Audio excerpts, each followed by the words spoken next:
Hey guys, RNRJB here, and look, don't worry about anything right now. I'm literally doing this as basically as quick as I can, and it's basically just a quick review on the events that occurred on Thursday, the 25th of September this year. I went to Eurogamer Expo. So I don't know how the fuck you pronounce it, but anyway, guys, basically I went to this event. And it is a huge gaming event in London. It's actually quite a large one in Europe in general, because I think I heard quite a few people that were from outside the country, outside of the UK. But no, guys, yeah, basically I'm going to talk about all the games that I played, all the stuff I've seen, and an event that I actually avoided, surprisingly. So let's jump straight into the fish barrel. And let's pick ourselves a juicy one. Starting straight off the bat with the first game I actually played, which was Mortal Kombat X or Mortal Kombat 10. Now, I'm so happy to see a game that I grew up with as a kid at the age of 6. At 6 years old was the first time I ever played Mortal Kombat. And I'm going to be honest with you guys right now, I'm so happy to see such a great franchise still throwing kicks and punches at everything else that is around right now. Every single game that I've seen, all the old ones usually throw in the towel after the 5th or 6th round. This game's gone the full 12 and it's still going now, and I'm actually just so proud to see such a strong game, such an old game that started in the 80s, still going. What, about 40 years now? 40 years later. The graphics looked incredible. The gameplay felt so old, but it felt so new. It felt like such an old game, but it had such a new feel to it, and it was just incredible.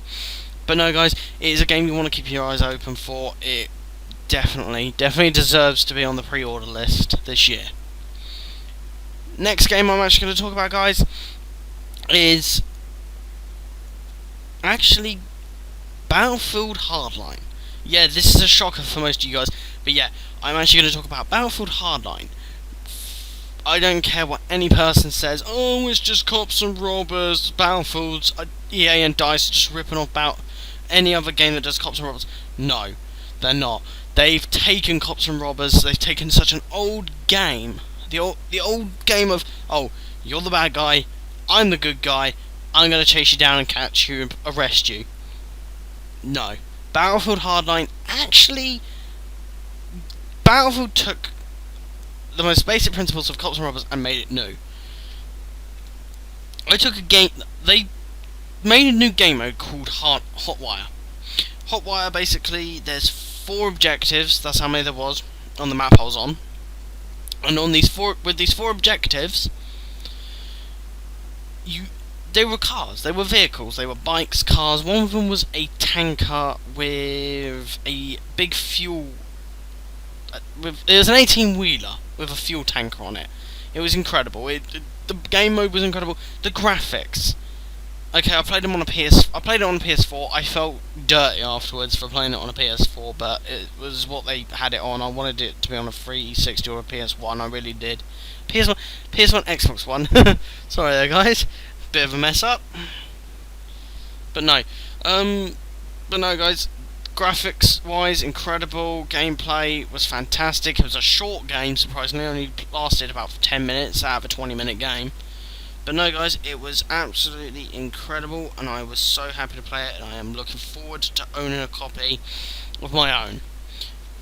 Next game I'm going to talk about is a hidden gem, a diamond in the rough of modern gaming.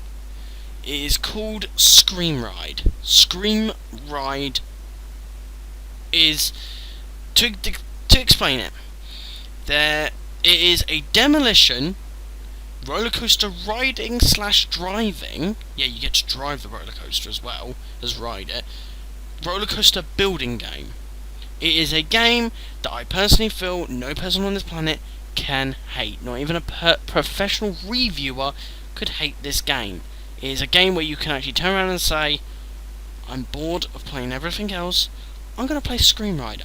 I want to blow up some buildings, I want to watch them crumble, I want to see people flee, because literally, the destruction engine for this game, I can't believe the words are coming out of my mouth, it actually beats the old Battlefield games destruction engine. You know, like Battlefield 3 and Bad Company 2, where you blew up a building or a section of a building, that section would crumble, and in Battlefield 3, if you blew up a section of a building on an RPG, the rubble would crush the enemies below. It was fantastic. But this game, the destruction for it was just incredible. There was no other way to describe this game's destruction level than to just play it. But on the whole, guys, it is a game you want to keep your eyes open for, definitely. It is a 10 out of 10 to be reviewed. It is a 10 out of 10 to be put on the pre-order list. It comes out in spring, and I'm looking forward to it massively to come out. Next time I'm going to talk about Alien Isolation. Story is quite a basic one, but very effective. You are a single surviving young girl on a ship with one alien, one hunter-killer alien. It is a survival horror, and it is fucking incredible. And I had to swear there because it is such a great game. It is taking one of the oldest franchises, which I assume to be dead and buried, to be honest with you, the survival horror genre, and made it new, because you are on your own. There's no one to help you. There's no one to save you. You are on your own when you do this. You have 3 items: the motion tracker, your own eyesight, a flashlight, and a flamethrower with about 2 to 3 shots. That's it. A quick pause to let it sink in of how deep in shit you are in this game. You are on your own.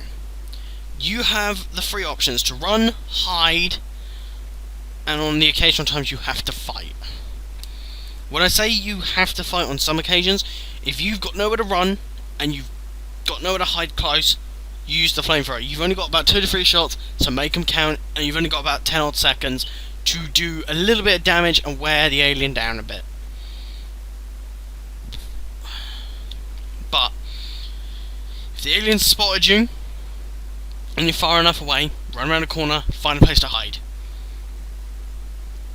If you can't find anywhere to hide, just run. But the problem with running, you are going to get caught. The alien is faster than you, and on top of that, this alien has the most heightened senses in the world. I kid you not.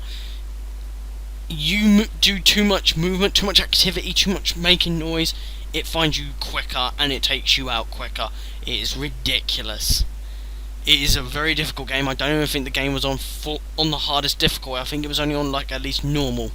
But it was a ridiculously hard level, ridiculously hard game. It is a game that if you're looking forward to a couple of jump scares, a couple of screams, and you know, a nice hard difficult game that's going to take you a while to complete, that's your game right there. And finally, guys, we're going to get on to another subject, a subject off tilter, like off the subject of games. I kind of wish that I didn't have to come off of this subject, but this subject has to be mentioned, it has to be said. But basically, the other thing about Eurogamer is, I'd just come off of playing Battlefield Hardline.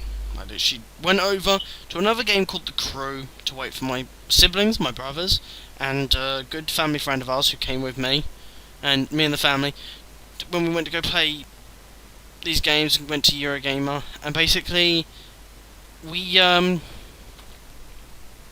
I put this? I went over to the banister, I looked around, saw what game I wanted to play next. I looked over to a certain point, I was thinking, no, truck, they're selling new equipment, new PC stuff. I looked about 2 inches to my right of that location, and I see the biggest UK YouTuber, and you guys all know him, Tom Syndicate, aka the Syndicate Project on YouTube. And the surprising part for me is I really, how can I put this into words and context? I basically, as a YouTuber myself, wanted to do something spontaneous and cool and awesome I wanted to run up to Tom Syndicate, burst through all the crowd, and challenge him to a 5-round Minecraft game match. Literally 5 rounds on Minecraft with 5v5 teams. Me and 4 of my friends versus him and 4 other people that he knows. I was so tempted to do this, but I resisted the urge to, due to the fact that I knew that it would probably have very bad publicity. It'd have bad YouTube publicity on me. Therefore, I chose not to do it. I know that it would have looked bad on me. It really would have. So I've chosen not to. I'd probably just call him out on over YouTube like a normal person, a normal YouTuber would.